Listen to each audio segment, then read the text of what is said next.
buenos días. Me llamo María Belén Albuja y soy abogado inmigrante. Si usted es la primera vez que nos acompaña a este segmento, déjeme decirle que vamos a estar aquí todos los viernes para hablar sobre asuntos migratorios, acompañarnos durante esta cuarentena y sobre todo calmar dudas y calmar el hecho de que no solamente estamos enfrentando esta pandemia juntos, sino que hay mucha información que nos asusta.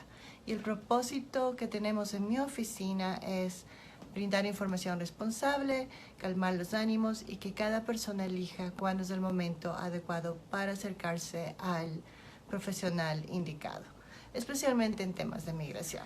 Gracias por acompañarme. Vamos a tomar un cafecito juntos. Déjeme decirle primero de lo que vamos a hablar el día de hoy. Vamos a hablar de algunas preguntas específicas. Voy a empezar hablando de los jovencitos DACA que están bastante confundidos entre renovar y no renovar con toda la incertidumbre que existe. Vamos a hablar también de asuntos importantes que se van a volver más obvios durante este tiempo. Vamos a hablar de casos de que lamentablemente ocurren en nuestra comunidad que se refieren a problemas matrimoniales o problemas entre papá y mamá y problemas entre incluso hijos y padres, ¿ok? Y cómo estos problemas pueden desembocar potencialmente un beneficio migratorio. Vamos a hablar primero de DACA y por favor no tenga ningún recelo en preguntarme cualquier duda que tenga. Si bien eso no es equivalente a una consulta legal, mi intención es dar suficiente información general para que las personas finalmente logren decidir si es prudente tener una consulta con un abogado de inmigración. La pregunta del millón es si es que renovamos o no DACA. Y realmente ayer hablé con un jovencito que estaba bastante confundido porque no solo le han cortado las horas, sino que también financieramente no sabía si era prudente invertir en un permiso de trabajo que cuesta alrededor de $500 más los honorarios correspondientes al trámite. Entonces vamos a hablar desde un punto muy práctico. Vamos a hablar sobre lo que esto significa desde el punto de vista migratorio de todos los días. Esa inversión va a provocar un permiso de trabajo que va a tener un tiempo de vida de aproximadamente 2 años. Durante ese tiempo la persona va a tener el permiso de trabajo para acceder en estos tiempos difíciles de crisis a la posibilidad de buscar otro trabajo si es que le cortan las horas o si es que lamentablemente le despiden. Sé que no es sencillo, pero por lo menos va a tener esa herramienta básica para encontrar trabajo. Después de eso, lo que va a tener obviamente es el seguro social que acompaña el permiso de trabajo. Y tercer punto, que es lo más importante en este momento, es que si lamentablemente nos despiden, va a poder aplicar al desempleo. Entonces, realmente para los inmigrantes el concepto de desempleo es bastante raro porque nosotros lo que venimos aquí a Estados Unidos a hacer es trabajar. Sin embargo, en una época donde el virus lamentablemente ha afectado seriamente a los hogares, realmente el desempleo es un auxilio económico temporal mientras se consigue otro trabajo. Si la Corte Suprema dice que bueno, que sigamos con el programa DACA, estupendo, todos celebramos juntos. Pero si lamentablemente la Corte Suprema nos dice que no, que realmente el presidente tiene el poder y la autoridad para quitar el programa, el problema en la práctica va a ser que los jovencitos que no renovaron a tiempo ya no van a poder renovar.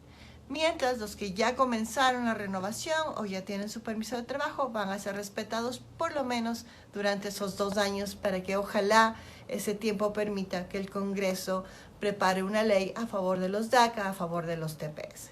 Volvemos a hablar sobre el segundo tema del día de hoy, que es cuáles son esos casos de migración que si bien no hacen nuestra vida perfecta, pueden ayudarnos cuando tenemos problemas de maltrato en el hogar.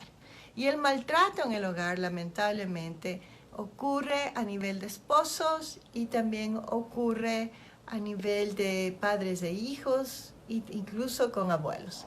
Ok, entonces pongámonos en contexto. A veces dentro de nuestras familias hay tonalidades de maltrato que a veces incluso de generación en generación lo hemos visto de manera normal.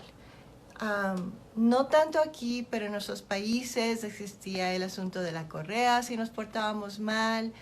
Tal vez alguien de la familia, tal vez un padre o un abuelo alzaba mucho la voz y gritaba. Y creo que a nivel personal cada familia tiene sus propios valores y su propia definición de lo que es vida normal. En eso no me voy a meter porque creo que eso es una decisión familiar. Pero estamos en los Estados Unidos y creo que sí vale la pena hacerse la pregunta si lo que está pasando en casa es normal o es justo o tal vez me puede ayudar legalmente. Déjenme contarle que si tiene la mayoría de las preguntas que se hacen a ese respecto déjenme aclararle las principales preocupaciones. En asuntos migratorios, que es lo mío, yo no soy terapista, yo no soy abogada de derecho familiar. Yo soy especialista en derecho migratorio y de eso le puedo hablar. Entonces, cuando hablamos de casos de visa U o casos VAWA, que son eso que usted escucha todo el tiempo, estamos hablando de eso. Y a veces los abogados no nos preocupamos en explicar lo que realmente eso es en la práctica.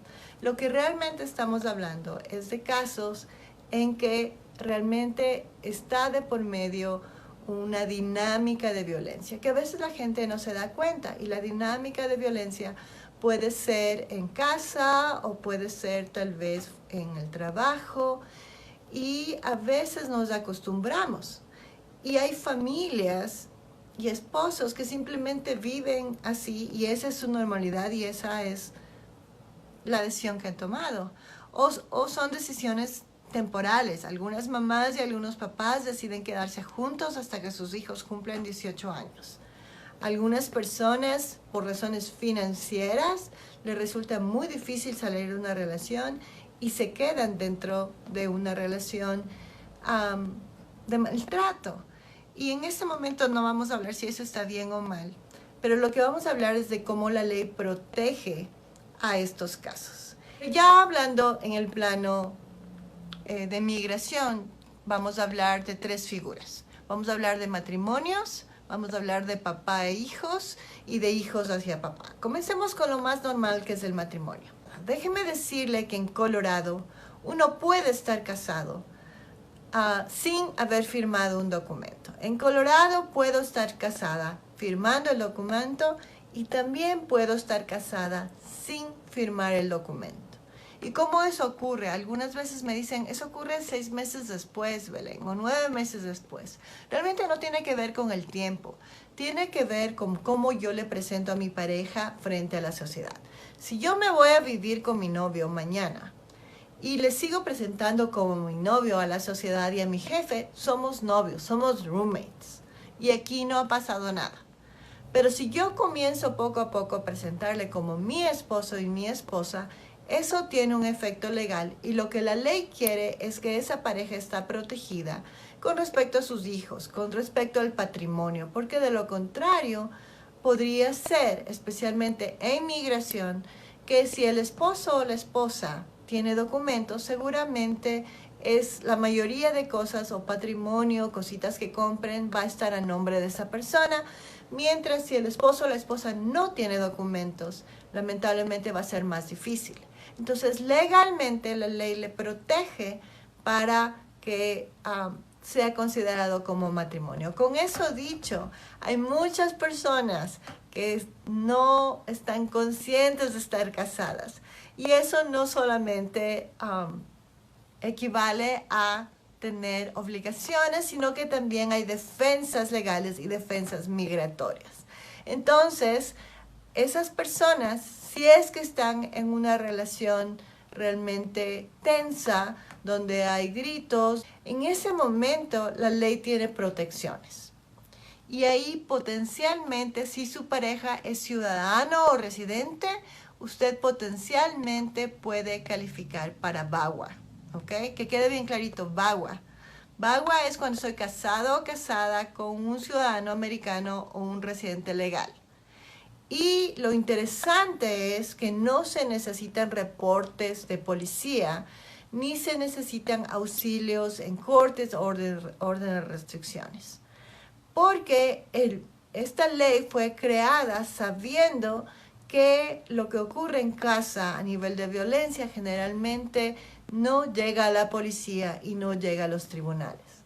Pero como inmigrante yo sé que la mayoría de mis clientes no van a llamar al 911 ni van a ir a la corte porque nos den miedo y porque sobre todo, ante todo, lo que nos preocupa es nuestra familia. Entonces, si una mamá es maltratada, no va a llamar a la policía porque no quiere que sus hijos la perciban como la persona que le va a meter en problemas del papá. Entonces, la ley realmente no es perfecta, pero sí se dio cuenta de este particular. No se necesitan que se tengan documentos legales cuando el abuso es de un esposo o una esposa ciudadano residente. Si es que el abuso es de una persona que no tiene documentos o que no es nuestra familia, en ese momento la ley sí requiere un reporte policial y sí requiere que ayudemos a la ley. Y en ese momento estamos en el caso de Bisaú. Pero volviendo a Bawa, comience a escribir su historia para que ningún detalle se vaya. Lo interesante de este caso es que esto no solamente aplica a esposos y esposas, y también aplica a personas que están fuera de los Estados Unidos, como nos decía Luisa, que vivió aquí con su pareja y que está en México. La ley va a casos que están fuera de los Estados Unidos y aunque es un proceso largo y complejo, finalmente lo que se logra es un permiso de trabajo como mínimo dentro de los Estados Unidos y después lo que se logra es que la persona regrese a los Estados Unidos con un permiso de trabajo mínimo. Sí es complejo, pero el primer paso es darse cuenta de qué relación está. Y si tiene dudas, comience a escribir. Ese es el mejor consejo y eso le va a ayudar a su terapista y si no tiene terapista le va a ayudar a su abogado de inmigración, que al final es lo que yo le puedo ayudar directamente. La segunda parte de esto. Lo segundo es que tenemos algunos casos en que vivimos con los padres de familia y los padres no tienen documentos. Yo conozco a muchos de mis amigos de la comunidad mexicana que papá y mamá no tienen documentos. La mayoría de sus padres tuvieron sus hijos a una edad muy temprana. Conozco mujeres que se quedaron embarazadas a los 14, a los 17, bastante jóvenes. Y son generalmente personas que tienen entre 40 y 55 años, con hijos que ya tienen 20, 21 años. Estamos hablando de una población joven, que tiene hijos que lamentablemente, como cualquier ser humano, tiene problemas y que tiene problemas de salud, que puede tener problemas de salud mental. En esos casos es muy importante darse cuenta que la ley no va a hacer daño al ciudadano.